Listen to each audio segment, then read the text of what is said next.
أعوذ بالله من الشيطان الرجيم.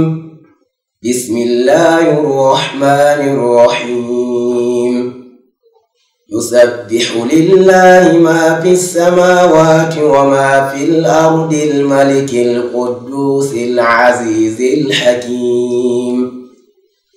هو الذي بعث في الأميين رسولا منهم يتلو عليهم آياته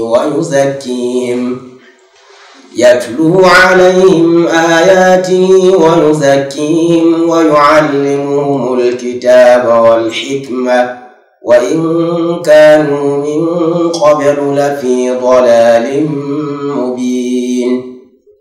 وآخرين منهم لما يلحقوا بهم وهو العزيز الحكيم. ذلك فضل الله يؤتيه من يشاء والله ذو الفضل العظيم. مثل الذين حملوا التوراة ثم لم يحملوها كمثل الحمار يحمل أسفارا.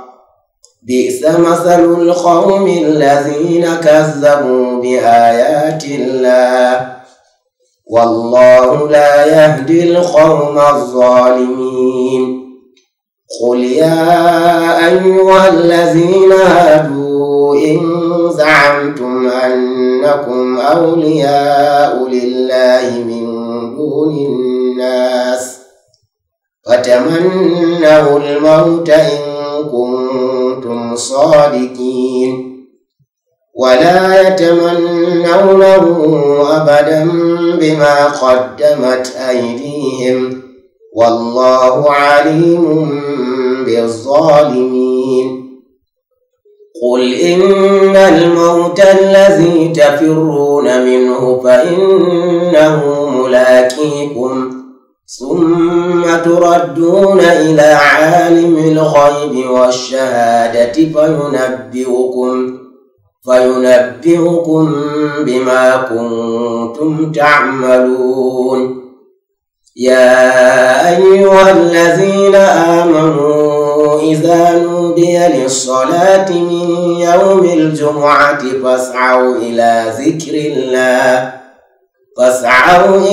ذكر الله وذروا البيع ذلكم خير لكم إن كنتم تعلمون. فإذا قضيت الصلاة فانتشروا في الأرض وابتغوا من فضل الله واذكروا الله كثيرا لعلكم تفلحون. وإذا رأوا تجارة أو لهوا انفضوا إليها وتركوك قائما. قل ما عند الله خير من اللهو ومن التجارة والله خير الرازقين.